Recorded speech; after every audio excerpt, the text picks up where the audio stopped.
கடந்த 2 தினங்களுக்கு முன்பு எனது சங்கத்தை சார்ந்த ஒரு உறுப்பினருக்கு ஒரு சப்ளையர், அதாவது ஒரு கட்டுமானத்துறையினர் 30 லட்சம் ரூபாய் தர வேண்டும், அந்த அளவிற்கு நான் கிரெடிட் லோடுகள் வைத்திருக்கிறேன் என்று என்னிடம் முறையிட்டார்.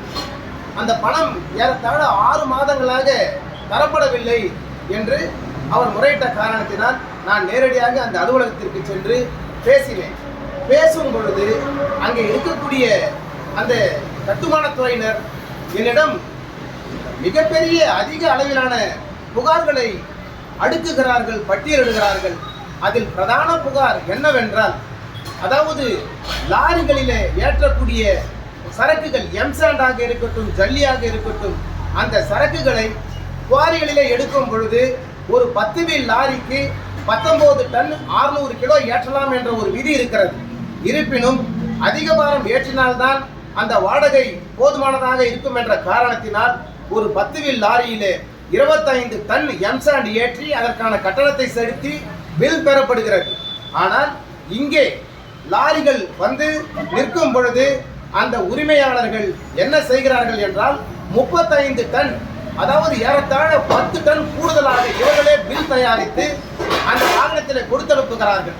10 டன் கூடுதலாக இருக்கும் பொழுது அந்த கட்டிடத்திற்கு தோராயமாக 200 டன் எம்சாண்ட் தேவை என்றால் இவர்கள் 100 டன் எம்சாண்ட் மட்டுமே வைத்துவிட்டு 100 டன் எம்சாண்டை கணக்கு வித்தியாசத்தில் அவர்கள் முறைகேடில் ஈடுபடுகிறார்கள்.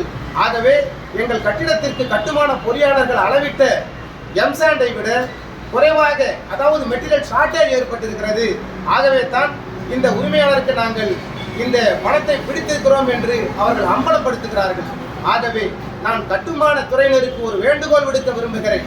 உங்களுடைய கண்காணிகள், அதாவது உங்களுடைய சைட் நடக்கக்கூடிய இடத்தில் இருக்கக்கூடிய சூப்பர்வைசர்கள் மாமூல் பெற்றுக்கொண்டு அவர்கள் லாரிகளிடத்தில் லஞ்சம் பெற்றுக்கொண்டு இது போன்ற விஷயங்களை ஆதரிக்கிறார்கள் என்று நான் பகிரங்கமாக குற்றம் சாட்ட விரும்புகிறேன். நீங்கள் ஆதரிக்காமல், கட்டுமான துறையினருடைய கண்காணிகள் சூப்பர்வைசர்கள் ஆதரிக்காமல் லாரி உரிமையாளர்கள் இது போன்ற முறைகேட்டில் ஈடுபடுவார்களா என்று கேட்டால் நிச்சயம் ஈடுபட மாட்டார்கள். ஏதோ ஒரு சில லாரி உரிமையாளர்கள் செய்யக்கூடிய இது போன்ற முறைகேட்டினால் ஒட்டுமொத்த லாரி துறையினருக்கே மிகப்பெரிய ஒரு அவப்பெயரை உருவாக்கக்கூடிய இந்த நிலையை இதை களைந்து தீர வேண்டும். இதே போன்று லாரி உரிமையாளர்களுக்கு ஏதாவது ஒரு கட்டுமான துறையினரிடத்திலிருந்து பணம் வர வேண்டும், நிலுவையில் தொகை நிற்கிறது என்று முறையிட்டால் கூட எந்த சங்கமாக இருந்தாலும், எந்த சங்கத்தினுடைய தலைவராக இருந்தாலும் இது போன்ற பிரச்சனைகளை அலசி ஆராய்ந்து பின்னர் அவருடைய உரிமைக்காக போராட வேண்டும் என்பதை இந்த பதிவின் மூலம் நான் வலியுறுத்த விரும்புகிறேன். அது மட்டுமல்லாது, ஒரு ஓட்டுநர் பகிரங்கமாக சொல்லுகிறார், ஒரு லாரியினுடைய ஓட்டுநர் பகிரங்கமாக சொல்லுகிறார், ஒரு லாரியிலே ஒரு சரக்குக்கு 3 பில்லுகள் கொடுக்கப்படுகிறது அண்ணா. அதாவது நாங்கள் சைட்டிலே கட்டுமானத்துறையில் இருக்கக்கூடிய அந்த சைட்டிலே கொடுப்பதற்கு 10 டன் கூடுதலாக ஒரு பில் கொடுக்கப்படுகிறது. குவாரி கிரஷர்களிலே ஒரிஜினல் பில், நாங்கள் என்ன அளவிற்கு பணம் செலுத்துகிறோமோ அதற்கான பில்லு கொடுக்கப்படுகிறது.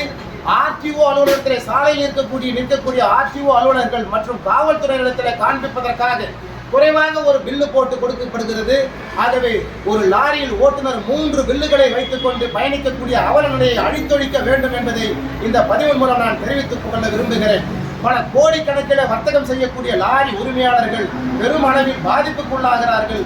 ஆகவே லாரி உரிமையாளர்களும் இந்த மாற்றத்திற்கு தன்னுடைய மனநிலையை மாற்றிக்கொள்ள வேண்டும். கட்டுமான வல்லுநர்களும் கட்டுமான துறையினரும் கூட அங்கே இருக்கக்கூடிய பொறியாளர்களை அளவிடக்கூடிய பொருட்களை அளவிடக்கூடிய பொறியாளர்களிடத்துக்கு அறிவுரை வழங்குங்கள், அறிவுறுத்துங்கள். அளவு குறைவாக இருந்தால் தயவு செய்து அந்த வாகனத்தை இறக்குவதற்கு முன்பாகவே ஒரு முறை எடை போட்டுக் கொள்ளுங்கள் என்பதை இந்த நேரத்தில் நான் தெரிவித்துக் கொள்ளுகிறேன். நீங்களும் ஏமாற்றப்படக்கூடாது, லாரி உரிமையாளர்களும் ஏமாற்றப்படக்கூடாது என்ற உயரிய நோக்கத்திற்காக இந்த பதிவை நாங்கள் பதிவிடுகிறோம். ஆகவே மாற்றம் நம்மிலிருந்து துவங்கட்டும் என்பதை கூறிக்கொண்டு இந்த பதிவுக்கு என்னை பேச வாய்ப்பளித்தமைக்கும் வாய்மொழி கேட்டமைக்கும் நன்றி பாராட்டி விழிப்புணர்வு பதிவாக இந்த பதிவை பதிவிட விரும்புகிறேன். நன்றி. சிங்கை கணேஷ், மாநில செய்தி தொடர்பாளர், தமிழ்நாடு மாநில லாரி உரிமையாளர் சங்கங்களின் கூட்டமைப்பு.